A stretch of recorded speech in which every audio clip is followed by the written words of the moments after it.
జూబ్లీహిల్స్ ఎన్నికలు రాబోతున్నాయి. జూబ్లీహిల్స్ ఎన్నికల్లో కూడా మూడు పార్టీలు కూడా పోరాడుతున్నాయి. అలాగే ఇంత ముందు కూడా మాగంటి గోపీనాథ్ గారు 3 సార్లు కూడా గెలిచారు జూబ్లీహిల్స్ లో. ప్రజలు ఎవరికి కాంగ్రెస్ పార్టీకి పట్టం కట్టబోతున్నారా, టీఆర్ఎస్ పార్టీ కట్టబోతున్నారా, లేకపోతే బీజేపీ కాంగ్రెస్ పార్టీ నుంచి నవీన్ యాదవ్ గారికి ఇచ్చారు, ఎట్లా చెప్తారు?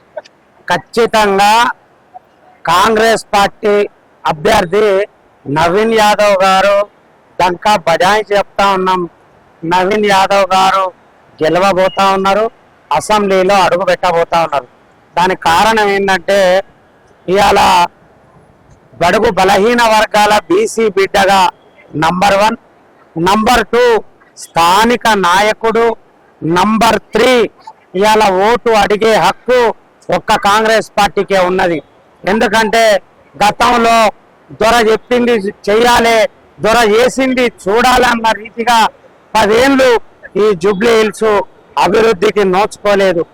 ఇవాళ 150 కోట్ల నిధులతో మరి ఏదో మాట చెప్పడం కాదు, 150 కోట్ల పనులు ఇవాళ అభివృద్ధిలో భాగంగా మరి అలా ఉరకలు వేస్తా ఉన్నది ఈ జూబ్లీహిల్స్ కాన్స్టిట్యున్సీ. అదే విధంగా ఓటు అడిగే హక్కు ఇవాళ ఇందిరమ్మ ఇండ్లు ఇస్తా ఉన్నాం, ఇవాళ 500కే గ్యాస్ సిలిండర్ ఇస్తా ఉన్నాం, ఆడతల్లులందరికీ ఇవాళ బస్సు ఉచితంగా చేసినాం.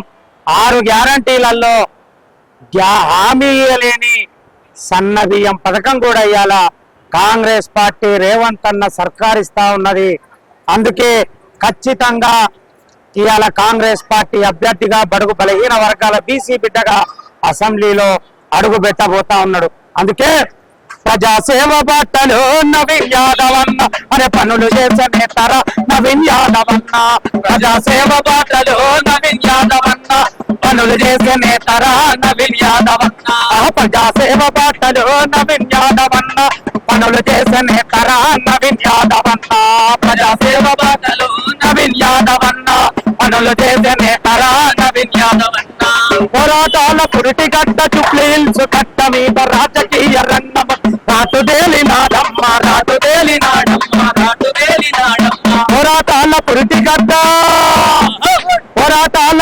గడ్డ జూబ్లీహిల్స్ గడ్డ రాజకీయ రంగములు రాటుదేలినాడమ్మ, రాటుదేలినాడమ్మ, రాటుదేలినాడమ్మ. పేద ప్రజల కందరా నవీన్ యాదవ్ అన్న, ప్రేమ చూపే నేతర నవీన్ యాదవ్ అన్న, పేద ప్రజల నేతర నవీన్ యాదవ్ అన్న, ప్రేమ చూపే నేతర నవీన్ యాదవ్ అన్న. ఇలా గ్రేటర్ హైదరాబాద్ తెలంగాణకే తలమానికంగా ఉన్నది. ఇవాళ గ్రేటర్ హైదరాబాద్ లో ఉన్న ప్రజలంతా కార్యదీక్షులై కార్యోన్ముఖులై ఇవాళ జూబ్లీహిల్స్ అభివృద్ధి జరగాలంటే బీసీ బిడ్డ నవీన్ యాదవ్ అన్న ఖచ్చితంగా అసెంబ్లీలో అడుగు పెట్టాలని అందరూ ఆకాంక్షిస్తా ఉన్నారు.